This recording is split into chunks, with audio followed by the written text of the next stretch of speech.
성공한 아버지가 거지로 변장해서 딸의 남자친구를 시험해 봤는데 그 결과가 정말 충격적이었습니다. 겉으로는 예수를 사랑한다고 하지만 실제로는 사람을 무시하고 차별하는 그의 진짜 모습을 보게 될 거예요. 과연 이 남자가 제 딸과 결혼할 자격이 있을까요? 이야기 시작하기 전에 구독과 좋아요를 눌러주세요. 여러분의 작은 관심 하나하나가 제게는 정말 큰 힘이 됩니다. 서울 강남의 한 작은 골목, 낡은 간판이 걸린 작업실에서 이현우는 오늘도 재봉틀 앞에 앉아 있었습니다. 55세의 그는 국내 패션계에서 손꼽히는 디자이너였지만 누가 봐도 그저 동네 수선집 아저씨 같은 모습이었어요. 현우의 손은 거칠었습니다. 시골에서 농사일을 도우며 자란 탓이죠. 20살에 서울로 올라와 동대문 시장에서 옷을 팔기 시작했던 그는 35년간 한 땀 한 땀 자신만의 길을 걸어왔습니다. 벽에 걸린 낡은 액자 속에는 아내와의 결혼 사진이 있었어요. 10년 전 갑작스러운 병으로 세상을 떠난 아내를 그리워하며 현우는 더욱 검소하게 살아가고 있었습니다. 화려한 것보다는 실용적인 것을, 겉모습보다는 내실을 중시하는 삶이었죠. 오늘도 그는 평소처럼 낡은 작업복을 입고 있었습니다.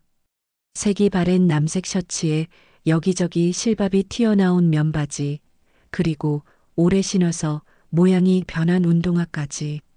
하지만 그의 눈빛만큼은 여전히 예리했어요. 진정한 아름다움은 겉모습이 아니라 내면에서 나온다고 믿는 현우. 그가 디자인하는 옷들도 화려함보다는 편안함과 실용성을 추구했습니다. 그래서인지 그의 브랜드는 서민들 사이에서 큰 사랑을 받고 있었어요. 하지만 최근 들어 현우의 마음은 무거웠습니다. 외동딸 지영이 때문이었죠. 29살이 된 지영이는 아직 연애 경험이 거의 없었거든요. 학업에만 매진하며 살아온 딸이 과연 좋은 사람을 만날 수 있을지 걱정이 앞섰습니다. 그날 저녁 집으로 돌아온 현우는 부엌에서 요리를 하고 있는 지영이를 보며 미소를 지었어요. 아내를 닮아 요리 솜씨가 좋은 딸이 자랑스러웠습니다. 아버지가 들어오시네요. 오늘 하루 어떠셨어요? 현우는 딸의 따뜻한 인사에 마음이 편해졌습니다. 이런 소소한 일상이야말로 진정한 행복이라고 생각했거든요. 다음 날 아침 평소와 다른 분위기였습니다. 지영이가 식탁에 앉아 뭔가 말하고 싶어하는 눈치였거든요. 현우는 커피를 마시며 딸의 표정을 살펴봤어요. 아버지, 제가 드릴 말씀이 있어요. 지영이의 목소리에는 긴장감이 묻어 있었습니다. 현우는 컵을 내려놓고 딸을 바라봤어요. 무슨 이야기인지 말해보렴. 사실 제가 만나는 사람이 있어요. 그래서 아버지께 소개해드리고 싶습니다. 현우의 마음이 철렁했습니다. 드디어 이런 날이 온 거죠. 기쁘면서도 한편으로는 불안했어요. 그래, 어떤 사람인지 이야기해보렴. 이름은 민석이고요. 저보다 3살 많습니다. 강남에 있는 유명한 갤러리에서 큐레이터로 일하고 있어요. 갤러리 큐레이터라. 현우는 속으로 생각했습니다. 예술 분야에서 일하는 사람이라면 감성이 풍부하고 사람을 이해하는 마음이 깊을 거라고 기대했어요. 부모님은 어떤 분들이시니? 아버님은 대기업 임원이시고 어머님은 피아노 선생님이세요. 집안이 꽤 괜찮은 편이에요. 현우의 마음에 미묘한 감정이 일었습니다. 좋은 집안 출신이라는 것이 반드시 좋은 사람을 의미하는 건 아니거든요. 오히려 때로는 우월감을 가질 수도 있다고 생각했어요. 그래서 언제 집에 데려올 생각이니? 이번 주말에 시간이 되시면 만나 뵙고 싶다고 하네요. 현우는 고개를 끄덕였습니다. 하지만 마음 한편으로는 걱정이 앞섰어요. 딸이 첫 연애인 만큼 상대방을 제대로 파악하지 못할 수도 있다고 생각했거든요. 그런데 아버지, 민석이가 하는 일에 대해서는 어떻게 생각하세요? 예술 분야에서 일하는 것 자체는 좋다고 생각한다. 다만 그 사람의 인품이 어떤지가 더 중요하지. 지영이는 안도하는 표정을 지었어요.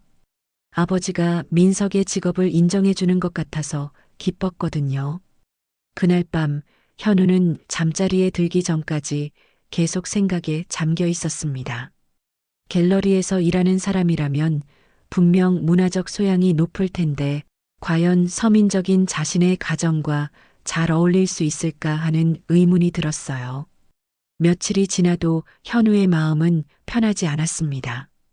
딸의 행복을 위해서라면 뭐든 할 수 있었지만 그만큼 신중해야 한다고 생각했거든요. 그날 오후 현우는 오랫동안 집안일을 도와주고 있는 김 여사와 차를 마시며 이야기를 나누고 있었어요. 김 여사, 제가 좀 고민이 있습니다. 무슨 고민이세요, 사장님? 지영이가 남자친구를 데려오겠다고 하는데 어떤 사람인지 미리 알아보고 싶어서요. 그럼 한번 만나보시면 되잖아요. 그게 그렇게 간단하지가 않아요. 저를 지영이 아버지로 알고 만나면 본 모습을 보여주지 않을 수도 있거든요. 김 여사는 고개를 끄덕였습니다. 현우의 걱정이 이해가 됐거든요. 그럼 어떻게 하실 생각이세요? 현우는 잠시 생각에 잠겼습니다. 그리고 문득 한 가지 아이디어가 떠올랐어요. 그 사람이 일하는 갤러리에 손님으로 가보면 어떨까요?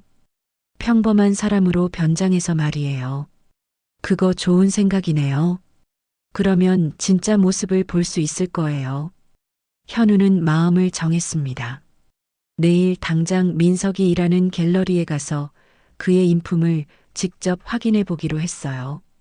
사람의 진면목은 평범한 사람을 대할 때 드러나는 법입니다. 특히 서비스업에 종사하는 사람이라면 더욱 그렇죠. 김 여사도 현우의 계획에 동의했어요. 지영이의 장래를 위해서라면 이 정도 수고는 감수할 만하다고 생각했거든요. 그런데 사장님, 어떻게 변장하실 거예요? 평소 입는 작업복 그대로 가면 될 것 같아요. 굳이 특별히 변장할 필요는 없을 거예요. 현우는 자신의 평범한 차림새가 오히려 도움이 될 거라고 생각했습니다. 갤러리 같은 곳에서는 보통 옷을 입고 가는 사람들을 어떻게 대하는지 보면 그 사람의 본성을 알 수 있을 테니까요. 다음 날 오후 현우는 평소와 똑같은 차림으로 집을 나섰습니다. 색이 바랜 작업복에 낡은 운동화, 그리고 오래 사용해서 모서리가 해진 가방까지 누가 봐도 그저 평범한 동네 아저씨 같은 모습이었어요. 강남역에서 내린 현우는 지영이가 말해준 갤러리를 찾아갔습니다. 화려한 거리와는 대조적으로 그의 모습은 더욱 수수해 보였어요. 갤러리 앞에 서자 현우는 잠시 망설였습니다. 유리로 된 깔끔한 외관과 세련된 인테리어가 보였거든요. 하지만 용기를 내어 문을 열고 들어갔어요. 실내는 조용하고 차분한 분위기였습니다. 벽에는 현대미술 작품들이 걸려 있었고 바닥은 대리석으로 마감되어 있었어요. 현우의 낡은 운동화 소리가 공간에 울려 퍼졌습니다. 몇 명의 관람객들이 작품을 감상하고 있었어요. 대부분 깔끔하게 차려입은 사람들이었죠. 그 사이에서 현우의 모습은 더욱 눈에 띄었습니다. 한쪽 벽에 걸린 추상화를 보고 있던 현우는 문득 누군가의 시선을 느꼈어요. 돌아보니 잘생긴 젊은 남자가 자신을 바라보고 있었습니다. 바로 민석이었죠. 지영이가 보여준 사진 속 모습 그대로였어요. 단정하게 정리된 머리에 값비싼 정장을 입고 있었습니다. 하지만 현우를 바라보는 그의 눈빛에는 묘한 경계심이 느껴졌어요. 현우는 아무렇지 않은 척 계속 작품을 감상했습니다. 사실 미술에 대해서는 잘 모르지만 나름대로 느끼는 바가 있었거든요. 그때 민석이 천천히 다가왔어요. 얼굴에는 억지로 지은 듯한 미소가 있었습니다. 안녕하세요. 무엇을 도와드릴까요? 현우는 민석의 첫 인상을 살폈습니다. 겉으로는 친절해 보이지만 눈빛에는 미묘한 불편함이 느껴졌어요. 현우는 침착하게 대답했습니다. 네, 작품들을 좀 구경하고 싶어서 왔습니다. 민석의 눈이 현우의 차림새를 위아래로 훑었어요. 그리고는 약간 당황한 듯한 표정을 지었습니다. 아, 그러시군요. 그런데 이쪽 작품들은 좀 전문적인 내용이라서요. 이해하기가 쉽지 않으실 수도 있을 것 같은데요. 현우는 속으로 놀랐습니다. 벌써부터 차별적인 태도를 보이는 것 같았거든요. 그래도 한번 보고 싶습니다. 혹시 설명을 좀 해주실 수 있을까요? 민석은 잠시 망설이더니 마지못해 고개를 끄덕였어요. 이 작품은 현대 추상표현주의 작품인데요. 작가의 내면 세계를 색채와 형태로 표현한 것입니다. 아마 일반적인 관점으로는 이해하기 어려우실 거예요. 현우는 민석의 말투에서 미묘한 우월감을 느꼈습니다. 마치 자신이 예술을 이해할 능력이 없다고 전제하는 것 같았어요. 그런데 이 색깔들이 뭔가 감정을 표현하는 것 같은데 어떤 의미인지 알 수 있을까요? 민석은 한숨을 쉬는 듯한 표정을 지었어요. 설명을 해드려도 배경 지식이 없으시면 소용이 없을 것 같은데요. 이런 작품들은 미술사적 맥락을 알아야 제대로 감상할 수 있거든요. 현우는 점점 화가 나기 시작했습니다. 하지만 참고 계속 질문했어요. 그럼 저 같은 사람도 이해할 수 있는 작품이 있을까요? 민석이 갤러리 한쪽을 가리켰습니다. 저쪽에 풍경화들이 있는데 그쪽이 더 적합하실 것 같네요. 좀 더 직관적이고 단순하거든요. 그 순간 현우는 확신했습니다. 이 사람은 사람을 겉모습으로 판단하고 차별하는 사람이라는 것을요. 예술을 다루면서도 사람에 대한 예의나 존중이 전혀 없었어요. 며칠 후 드디어 약속된 날이 왔습니다. 지영이가 민석을 집으로 데려오는 날이었어요. 현우는 평소보다 일찍 집에 돌아와 딸을 기다리고 있었습니다.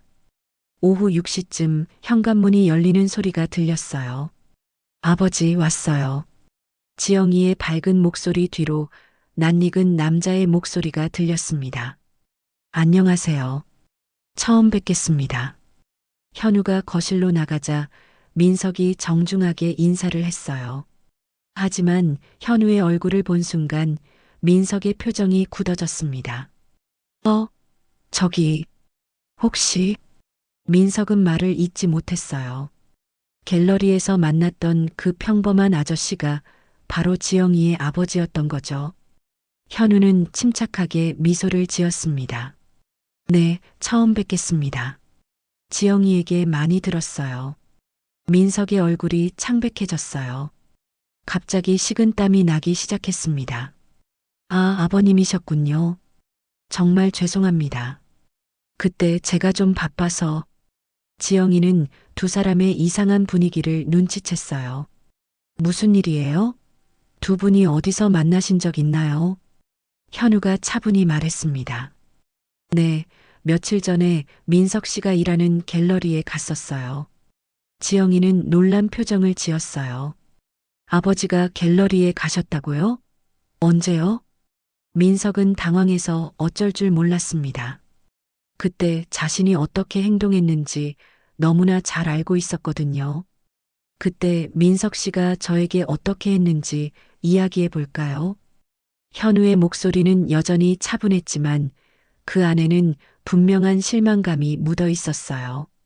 7장 폭로와 대립. 지영이는 아버지와 민석을 번갈아 보며 혼란스러워했습니다. 도대체 무슨 일이 있었던 거예요? 현우는 깊게 숨을 쉬고 이야기를 시작했어요. 내가 평범한 옷차림으로 갤러리에 갔을 때 민석 씨는 나를 무시했습니다. 작품을 이해할 능력이 없다고 전제하고 대했어요. 민석이 급하게 변명했습니다. 아버님, 그때는 정말 몰라서 그랬습니다. 만약 아버님이신 줄 알았다면. 현우가 말을 끊었어요. 바로 그게 문제입니다. 상대방이 누구인지에 따라 태도가 달라진다는 것 자체가 문제예요. 지영이의 얼굴에 충격이 스며들었습니다. 민석 씨, 정말 그런 일이 있었나요? 민석은 땀을 흘리며 대답했어요. 지영아, 나는 그런 사람이 아니야. 그냥 그날 컨디션이 안 좋아서. 현우가 냉정하게 말했습니다. 예술을 다루는 사람이 사람을 예술품보다 못하게 취급한다는 게 말이 됩니까? 진정한 예술은 모든 사람의 마음을 움직일 수 있어야 하는데 민석 씨는 사람을 차별하고 계층으로 나누고 있어요. 지영이가 떨리는 목소리로 물었습니다. 아버지, 정말 그런 일이 있었어요? 현우는 고개를 끄덕였습니다. 그뿐만 아니라 내가 작품에 대해 질문하자 배경 지식이 없으면 소용없다고 했어요. 마치 가난한 사람은 예술을 이해할 자격이 없다는 듯이 말이에요. 민석이 절망적으로 말했습니다. 아버님, 제발 한 번만 기회를 주세요. 제가 정말 잘못했습니다. 하지만 현우의 마음은 이미 굳어 있었어요. 기회요? 그때가 바로 당신의 진짜 모습이었습니다. 사람의 본성은 순간에 드러나는 법이에요. 지영이는 눈물을 글썽이며 민석을 바라봤습니다. 민석 씨, 이게 정말인가요? 아버지를 그렇게 대했다는 게 8장 새로운 시작. 민석은 더 이상 변명할 말이 없었습니다. 지영이의 눈빛에서 실망과 분노를 읽을 수 있었거든요. 지영아, 나는 정말. 지영이가 손을 들어 말을 막았어요. 그만해요. 이제 알겠어요. 지영이는 천천히 일어나서 민석을 향해 말했습니다. 민석 씨, 저는 사람을 차별하는 사람과는 함께할 수 없어요. 특히 제 아버지를 그렇게 대했다는 것은 용서할 수 없습니다. 민석이 마지막으로 애원했어요. 지영아, 제발 다시 생각해봐. 나는 변할 수 있어. 현우가 단호하게 말했습니다. 변한다고요? 35년간 사람들을 만나보며 느낀 건데 사람의 본성은 쉽게 변하지 않습니다.